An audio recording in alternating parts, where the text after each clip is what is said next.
As I mentioned just one moment ago, that item is item number 43, AB 478. Thank you, Assemblymember Ting. The floor is yours. Thank you, Mr. Chair, for accommodating me because we have Budget Committee coming up very, very soon. AB 478 establishes a time frame for thermoform food packaging manufacturers to use minimum recycled content in their plastic containers, starting with 10% in 2024, 20% in 2027, and 30% by 2030. Thermoforms are the plastic containers that you see in grocery stores that store berries, salads, or leafy greens, or takeout containers. Right now, approximately 200 pounds of thermoform waste are discarded each year in California, while many people think that they get recycled. More often than not, they end up in landfill. Last year, I was very proud to work with my colleague, Assemblymember Irwin, on AB 793 to establish a historic minimum recycled content for plastic beverage bottles. This bill is modeled after that. I'm going to turn it over to her to do a presentation. Then we have two key witnesses, Bob Davidouk, who's the CEO of Our Planet Earth, and Scott Wilkerson with Bondu Fresh Americans. Thank you, Mr. Chair, and to my joint author, Assemblymember Ting. AB 478 is another big step for California to take the lead in creating a circular economy. It provides incentives to pull out a highly recyclable material from the waste stream, and through minimum content requirements, creates a market for the material. Further, the bill increases the supply of recycled PET, which is seeing an increase in demand from several industries. While there remain a few outstanding items to address, we are committed to continuing to work with the stakeholders, and that includes the Strawberry Commission. Thank you very much. Thank you, Assemblymember Irwin. And as I understand it, we have two witnesses on the phone, Mr. Bob Davidouk and Scott Wilkerson. Are either of you on the phone? Hi, this is Bob Davidouk. Yes, I'm on. All right. Mr. Davidouk, go ahead.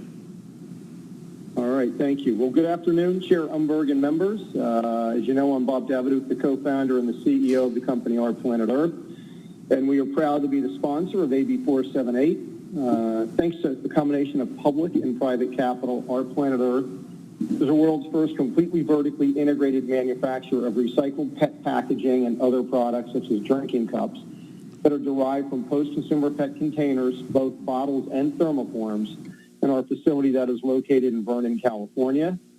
At the present time, there are approximately 350 million pounds of post-consumer thermoform containers discarded in California every year and growing. AB 478 will create market demand and increase collection of post-consumer thermoform containers, which will divert them from landfill. The bill will cover thermoform containers used for food and beverages, including items such as produce and berry clamshells and containers, sandwich containers, yogurt cups, coffee pods, home takeout containers, and drinking cups. We've heard concerns about the availability of certain resin types in recycled form that are compliant with the FDA's requirements for food-grade applications.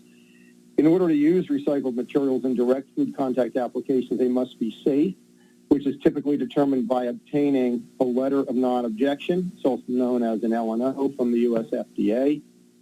AB 478 will increase the demand for food-safe post-consumer plastic resins such as PET and polypropylene, thereby encouraging recyclers that do not have the FDA's LNO designation to obtain it, because brand demand will exist to justify the investment required to collect and recycle the various resin types to a food-grade quality. There is an antitrust provision in this bill, which one of the primary reasons for its inclusion is to foster collection and allow manufacturers to facilitate the purchase of recycled thermoform in order to meet the recycled content targets. In addition, the packaging manufacturers will be able to work together to set bale quality standards needed to meet specifications for food-safe thermoform containers. And with the most recent amendments to exclude thermoforms from the commingled rate, this bill will also address contamination issues of both CRV bales and encourage the collection of thermoforms that will separately be baled. In summary, we believe improved infrastructure and availability of post-consumer resins will come about from AB 478 due to the minimum recycled content requirement that will spur demand and lead to higher rates of collection and recycling for these valuable materials that are currently being landfilled. The bill will also create jobs. Thank you, sir. We want to thank We the appreciate your members. input. All right. Before we turn to Mr. Wilkerson, we're going to establish a quorum. Madam Chief Counsel, if you would please call the roll for purposes of establishing a quorum. For purposes of establishing a quorum, Umberg. Here. Umberg here. Borges. Borges present. Caballero. Durazo. Durazo here. Gonzalez. Gonzalez here. Hertzberg. Jones. Laird. Laird here. Skinner. Stern. Wykowski. Wykowski here. You have 6 present. You have a quorum. All right. Thank you. We have a quorum. All right. Mr. Wilkerson, are you available? Thank you. All right. Floor is Good yours. afternoon, Chair Umberg, and great, thank you. Good afternoon, Chair Umberg and committee members. My name is Scott Wilkerson. I'm the Chief Procurement Officer at Bonduelle Fresh Americas. You may know us as Ready Pack Foods and our Bistro brand here in the United States. We are one of the largest producers of fresh, ready-to-eat salads and leafy greens in the country, and our customers are some of the largest retailers and food service providers in the country. We're based in Salinas and Irwindale, California. California continues to set the pace for the rest of the nation as the country's largest agricultural producer and exporter. And thermoform packaging, such as clamshells, has revolutionized the ability of California farmers to transport fresh produce to consumers across our country. This type of packaging helps protect the produce from damage, contamination, and reduces food waste.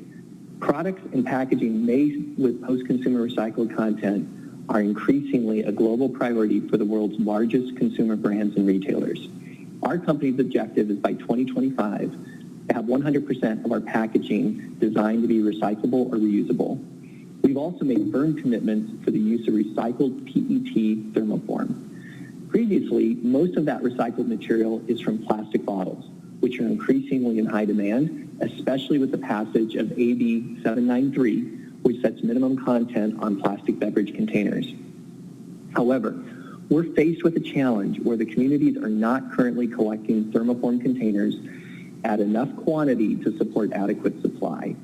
We are in full support of AB 478 because it will help encourage collection of this recyclable material and enable us to meet our sustainability goals through the recycled content mandate.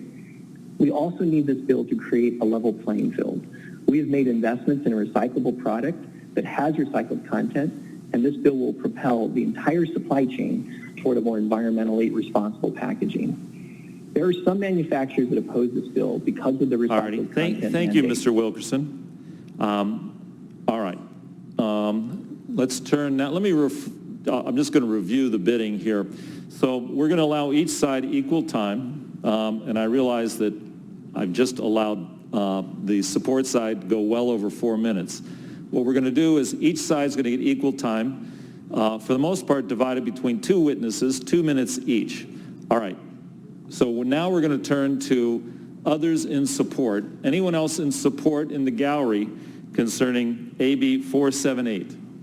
Seeing none, room 112. Seeing none in room 112, let's turn to the phone lines. Those on the phone lines in support of AB 478, moderator, if you queue them up.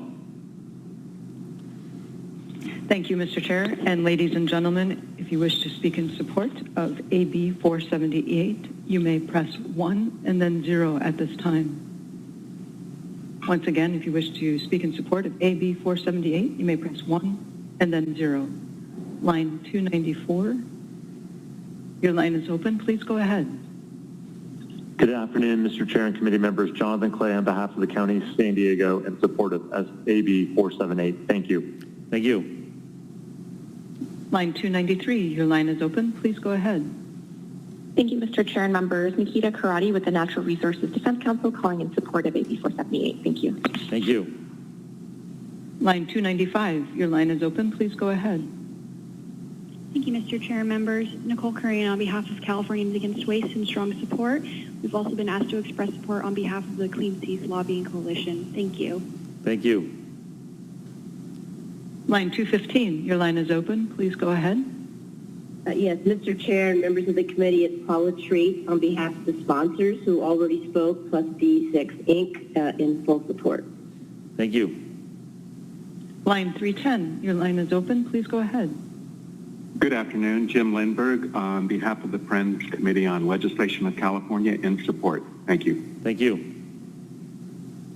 Line 249, your line is open. Please go ahead.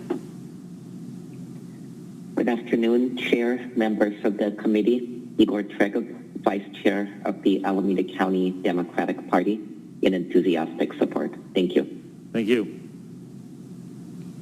Line 246, your line is open. Please go ahead.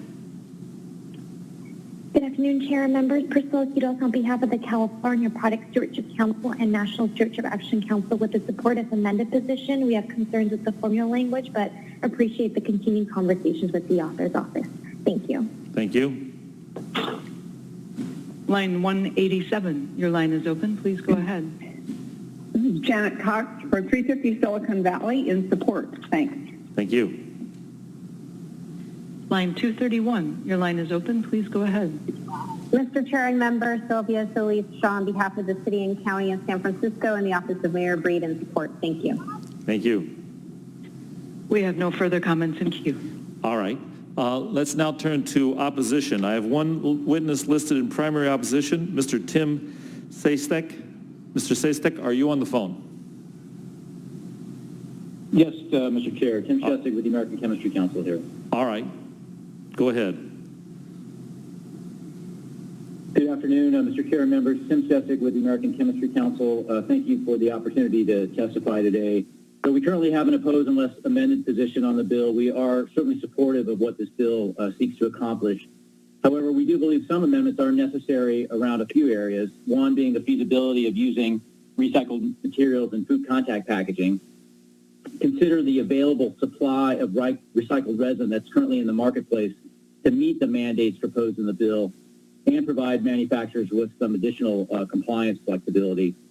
Given current market conditions, reclamation capacity, and U.S. FDA requirements for using recycled resin in food packaging, it's our view that the available supply of recycled resin is unlikely to be sufficient to achieve the mandated percentages.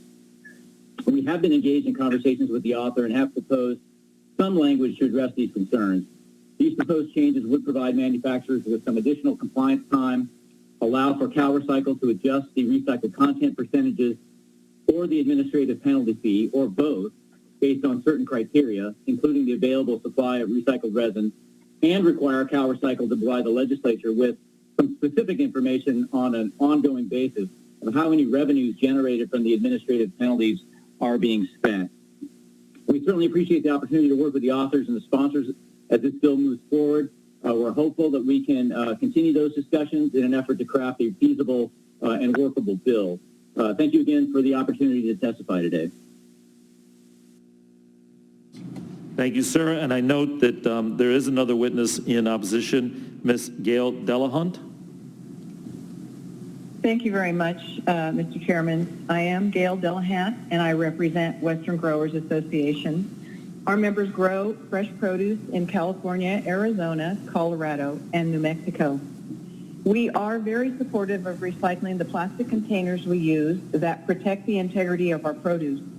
However, we have three major concerns with this bill and are opposed unless amended at this time. We have shared these concerns with the author and co-author and provided them with some suggested amendments. First, the bill does not provide discretion for CalRecycle to extend the compliance rates and dates if the recycled content in thermoform packaging is not available in sufficient quantities at feasible prices, thus subjecting farmers to enforcement through no fault of their own. Every other agency has had and still has pause buttons to allow for unintended consequences. Second, the bill exempts manufacturers from the Cartwright Act, but does not guarantee that once an entity is formed and gathers up all these thermoform clamshells, we can actually get that supply back. We are concerned the supply will get sold off to textiles, which in turn dries up our supply. Today, the post-consumer PET bottles are up 300%, so there is already a major disruption in the market. Third, the bill's exemption for the farmer in the field does not account for the farmer who harvests their crop, takes it to the cooling facility, and then packages it for shipping. The bill treats farmers as the manufacturers for simply using thermoform containers to sell their produce. While farmers are very supportive of purchasing recycled containers, they are in the food growing business, not the plastic container manufacturing business. We ask that you hold this bill in committee today. Thank you. Thank you. All right, others in opposition. Anyone in the gallery wishing to testify in opposition to AB 478? Seeing none. Room 112. Seeing no witnesses in room 112, let's turn to the phone lines. Moderator, if you would queue up those in opposition to AB 478. Thank you, Mr. Chair. And ladies and gentlemen, if you wish to speak in opposition of AB 478, you may press 1 and then 0 at this time. Once again, if you wish to speak in opposition of AB 478, you may press 1 and then 0. Line 316, your line is open. Please go ahead. Great. Thank you, Mr. Chairman. Tom Sheehy, on behalf of Technoplex, manufacturer of food trays commonly used in supermarkets and butcher departments, in opposition unless amended, and we would align our comments with Mr. Shestak of the American Chemistry Council. Thank you very much. Thank you. Line 305, your line is open. Please go ahead. Thank you, Chair and members. This is Lauren Aguilar on behalf of the American Institute for Packaging and the Environment and the Flexible Packaging Association, also in an opposed to less amended position. Thank you. Line 296, your line is open. Please go ahead. Thank you, Mr. Chair and members. Cody Boyles on behalf of the California Strawberry Commission with an opposed unless amended position as well. Thank you. Thank you. And we have no further comments in queue at this time. All righty. Let's come back to the floor. Members who wish to ask questions. Senator Wachowski, yes. Senator Yeah, Mr. Chair, I'm looking for a clarification on the definition of the commingling rate. The recent amendments after EQ talk about the form of the plastic material versus the type. Now, the type is the resin is the same as a one, but we're separating both of them, and I don't understand the implications of that if the resin is the same, and I guess the reason for it. All righty. Assemblymember Ting, you I can was going respond? to let Mr. David Duke answer that. Mr. Davidoff, are you available? I'm here, yes. The reason why we're looking to have the different types of containers separated out, because with AB 793, bottles are really going to end up being recycled and necessary to go back into bottles. And if thermoforms are not segregated out, there's a good chance that we're going to have the same situation that we've had up to this point, which is where they are not collected. And most of them end up being sent to landfill. So we want to make sure that the thermoform containers are available for recycling to go back into thermoforms. There are also some properties of thermoforms. The molecular weights, or the IVs, are lower than bottles, and they really aren't compatible to be recycled with bottles either. Most of the bottle recyclers you'll speak to around the state prefer to have no thermoforms in the bales whatsoever.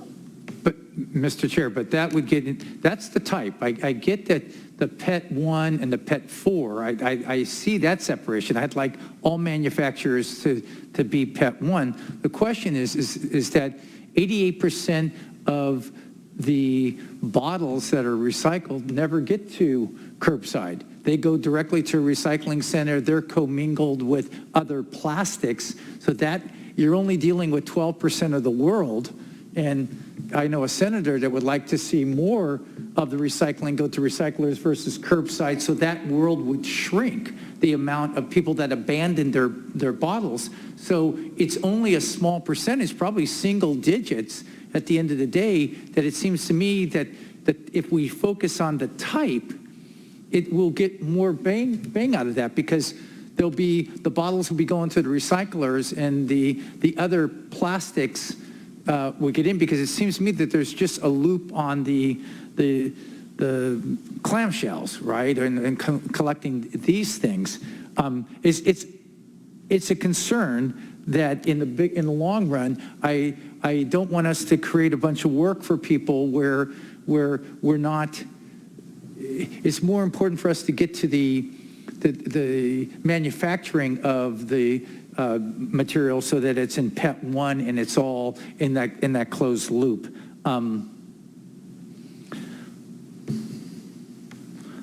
I urge the authors to work on that because we have we may be shifting some costs here for people that are at the waste treatment plants for a very small amount of recovery where we could, that commingled rate, if I'm separating contamination from mayonnaise from contamination with PET 1 and PET 2 and 3. So that's a different bit. I think the people who were in there know what I'm talking about. So my questions. So just let Senator Wachowski know through the chair that the beverage bottle manufacturers actually have similar issues, and so we are working with them to address it, especially with the implementation of 793. We definitely want to make sure there's a circular economy for the beverage bottles as well. All right, thank you. Senator Wachowski. Seeing no other microphones raised, is there a motion? Oh, let's do this. We've established a quorum, actually. Is there a motion? Senator Durasso moves the bill. All right. Would you like to close, Assemblymember Irwin or Ting?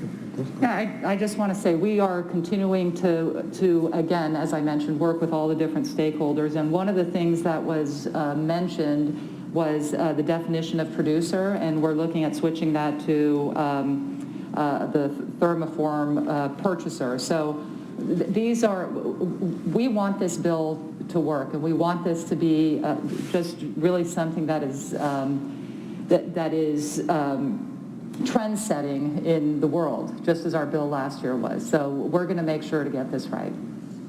Thank you. Anything further? Seeing nothing further, all right.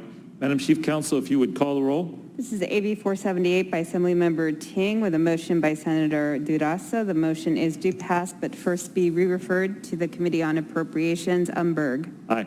Umberg, aye. Borges. Borges, no. Caballero.